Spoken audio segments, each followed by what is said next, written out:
Olá, meus amigos, tudo bem? Estou aqui para mais uma aula para vocês, tá? A nossa aula de hoje nós vamos falar sobre os aspectos naturais do continente africano.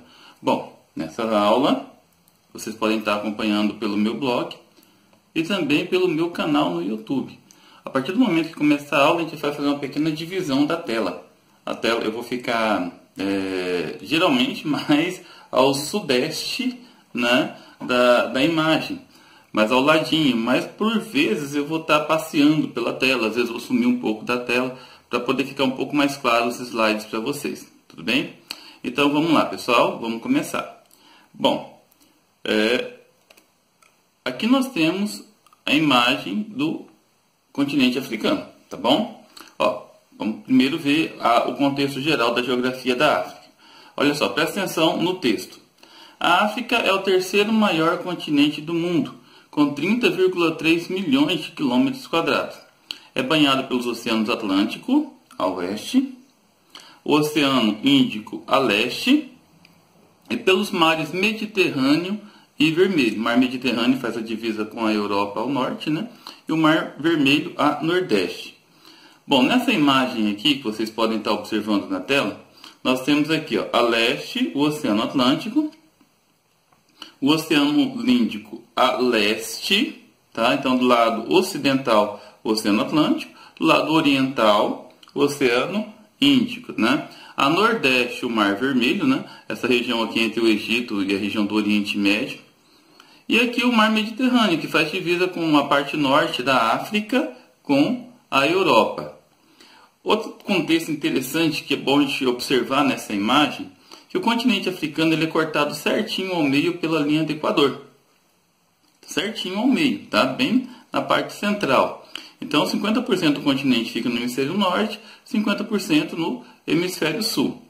É também cortado pelos outros dois paralelos, né? Pelos trópicos de Câncer, como vocês podem ver aqui. Acompanhem pela imagem, trópico de Câncer, e pelo trópico de Capricórnio. Então, o clima da África é majoritariamente tropical. É claro que nós vamos trabalhar um pouco mais sobre o clima mais para frente. Então, vocês vão perceber que em determinadas regiões, né, o clima ele é desértico, né, ele é semidesértico, né, semiárido, nas regiões do Sarel, né, nas regiões de estepes, mas o clima predominante em toda a região da África é o clima tropical, tá? Outro contexto que é importante a gente analisar ainda nessa imagem aqui, ó, a ilha de Madagascar, uma ilha extremamente exótica com várias espécies de animais, uma ilha muito visitada por turistas do mundo todo. Entre a ilha de Madagascar e o continente nós temos o Canal de Moçambique. Essa região é muito utilizada para navegação, por isso é muito importante geopoliticamente, tá? E para finalizar essa primeira parte, nós conseguimos observar, olha só, aqui ó, nós temos o meridiano de Greenwich, que também corta todo o continente africano. Bom, agora nós vamos pegar a parte mais física, né, do continente. Esse mapa retrata o relevo do continente africano.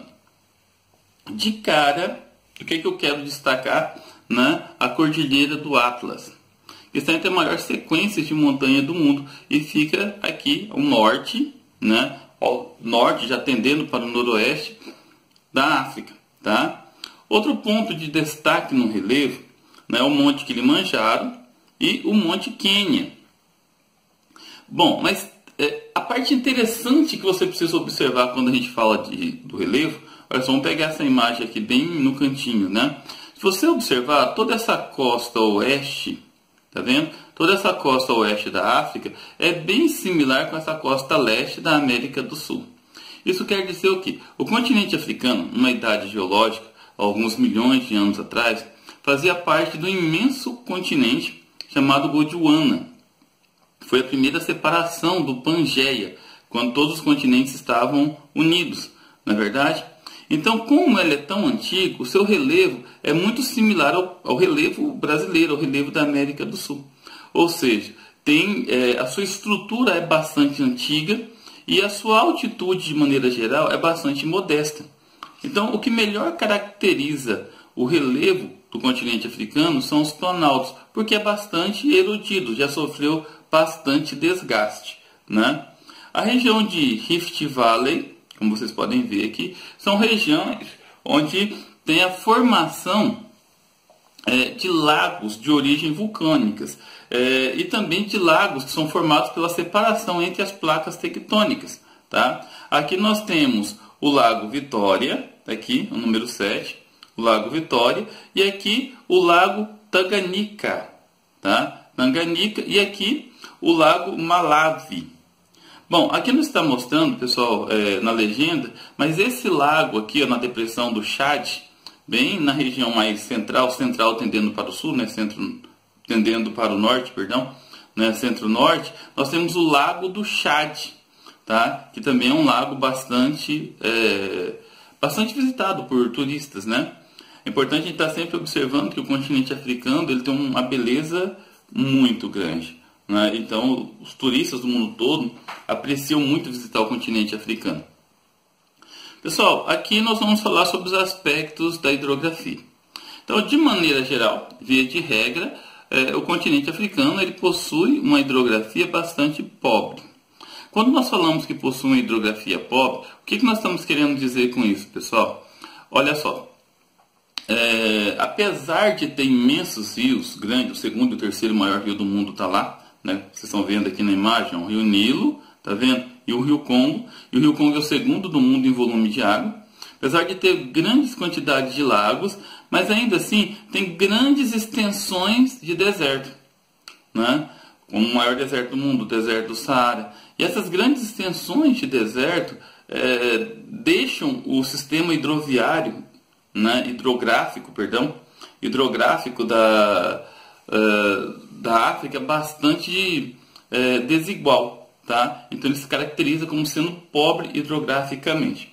Bom, aqui nós temos um mapa hidrográfico, né? E temos os principais rios.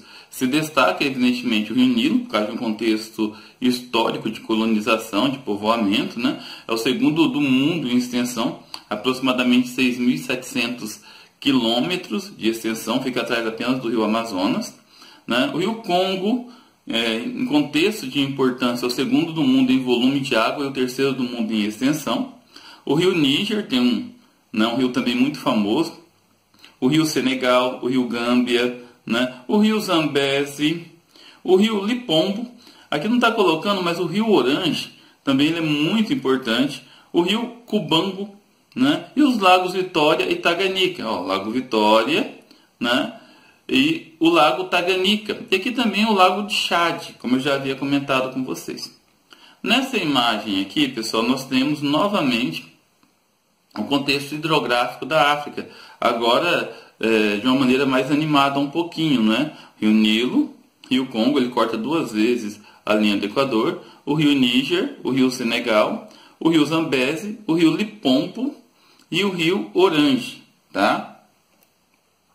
Aqui mais uma vez, e agora nós também podemos observar tanto o relevo como a hidrografia, né? Nós temos as regiões de Rift Valley, a região que foi separada pelas placas tectônicas ou que tiveram lagos formados a partir de formações vulcânicas, né?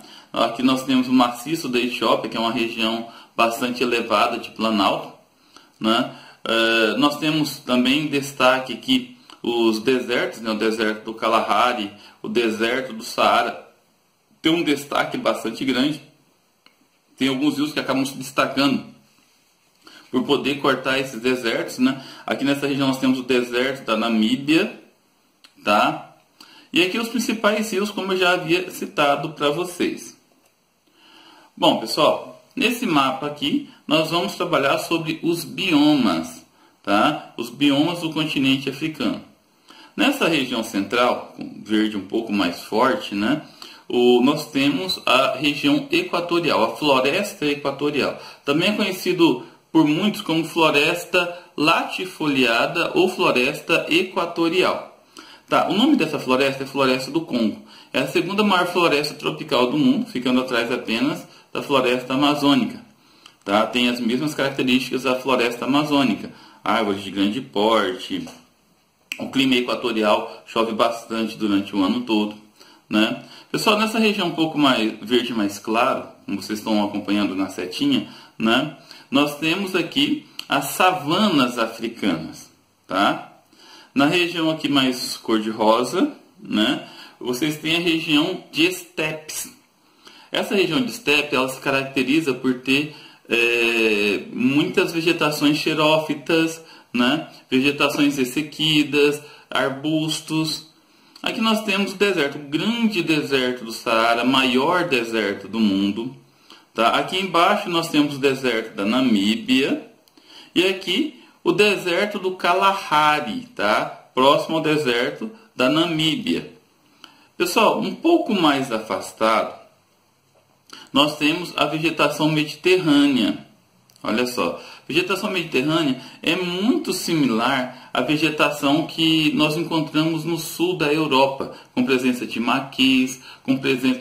Devido ao vento muito forte que vem do mar, devido à região estar numa parte mais temperada, né, prevalece muita vegetação ressequida, né, de pequeno porte.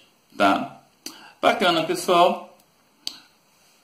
Aqui nós temos os tipos climáticos. Bom, como eu já citei para vocês, o clima que melhor caracteriza toda a África é o clima tropical. Olha aqui de laranjado, tá vendo? Então, o clima tropical é o que melhor caracteriza toda a África. Agora, nessa região de transição com os desertos, nós temos o clima semiárido, tá? Que é característico de regiões de estepes. Na região central, onde fica a floresta do Congo, o clima é equatorial. Ou seja, nessa região, a intensidade de chuvas é muito grande. As temperaturas são muito elevadas o ano todo. Tá? Pessoal, aqui onde fica a vegetação mediterrânea, tá? Essas regiões mais próximas dos oceanos, onde fica a vegetação mediterrânea, o clima também é mediterrâneo, recebe o mesmo nome. Agora, um segredo para vocês. Região de deserto. Deserto não lembra areia? Então, região de deserto, o clima ou é desértico ou é árido. Então, lembrou areia, você liga com o nome árido, que é bastante sugestivo, ok? Pessoal, eu tirei algumas imagens dos biomas da África para a gente poder estar trabalhando, tá? É bastante importante. Eu já comentei sobre todos eles, então eu vou tentar passar o mais rápido possível. Bom, nesse primeiro momento nós vamos trabalhar com a floresta do Congo, que fica nessa região central, próximo da linha do Equador. Segunda maior floresta equatorial do mundo. Olha que vegetação linda, maravilhosa, com árvores de grande porte, predomínios de bastante cipós. Na verdade, como eu já comentei com vocês, é a segunda maior floresta tropical do mundo. Tem uma coisa interessante, se vocês observarem essas imagens aqui, tá? Vocês vão se lembrar de um grande sucesso do cinema, que é o filme do Tarzan, porque essa floresta foi utilizada como cenário para esse filme. Outro contexto também, pessoal, é uma floresta que que aparece muito gorilas gigantes, né? Gorilas de todas as formas que vocês pensarem. Quando a gente fala gigante, eu estou falando dos maiores primatas da Terra, entre 1,70 m e 2 metros de altura em média, maior do que qualquer homem, tá? Tem gorilas em cativeiro com 2,40 m, 2,50 m, embora haja relatos de gorilas de até 3 metros de altura. As savanas africanas, muito parecido com o nosso cerrado também é um tipo de savana. Vocês podem perceber, não é o caso dessas árvores aqui, mas no geral são árvores de pequeno porte, casca grossa, troncos retorcidos, a vegetação bastante espalhada, bastante esparsa, tá vendo? Olha, muitos arbustos e tem as subdivisões em campos também. O que diferencia essa região da nossa savana, pessoal? A prevalência de mamíferos de grande porte. Tá? Mais uma vez, ó, árvores de troncos retorcidos, casca grossa, muitos mamíferos de grande porte, né? Nós temos o destaque aí para os elefantes, zebras, o próprio leão, né, que é o rei da selva, o hipopótamo e assim por diante. São muitos os mamíferos de grande porte que tem nessa região. Pessoal, estepes. Estepes é aquela região de transição entre as savanas e os desertos. E quando eu falo região de transição, pessoal, eu estou me referindo a um tipo de vegetação, tá, que é bastante ressequida, mas tem vegetação. O tipo de clima é semidesértico, ou seja, o rigor com a ausência de chuva não é tão intenso quanto é no deserto. Prevalece a vegetação ressequida, como vocês estão observando, arbustos e árvores de pequeno porte, bastante adaptadas à ausência de água, de chuva, e principalmente, pessoal, vegetação xerófila, tá? Ou xerófitas, as duas são bastante comuns nessa região. Olha aqui, ó, árvores de pequeno porte, vegetação ressequida. Isso aqui é logo depois do período das chuvas. A imagem anterior é no período de escassez de água. E aqui, exemplo de vegetação xerófita, tá? Pessoal, essa vegetação, ela recebe esse nome porque são as cactáceas, né? São as cactáceas. O caule é esverdeado para aproveitar a fotossíntese. As folhas são modificadas em forma de espinho. E ela consegue armazenar uma grande quantidade de água em seu interior. Pessoal, vegetação mediterrânea. Ok, aqui eu tenho algumas imagens da vegetação mediterrânea, tá? Esses aqui são sombreiros, né? Não acabou tampando a outra imagem, mostrando o mar Mediterrâneo, né? E nós temos também, pessoal, aqui os maquis, tá? Que é bastante comum na região mediterrânea. É uma sequência de arbustos, né, bastante adaptado ao rigor do clima. São 6 meses de chuva muito intensa durante o inverno e 6 meses de estiagem. Pessoal, isso aqui é extremamente importante. Nas regiões de deserto, né, brotam águas subterrâneas em determinadas regiões.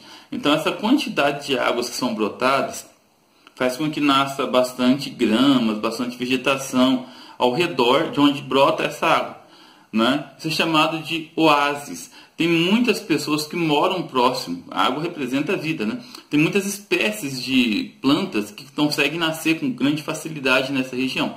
O destaque é a tamareira, né? Tem relatos nos nossos materiais, né, de oásis que chegam a 800 casas, né, 800 moradias, 800 famílias que moram lá.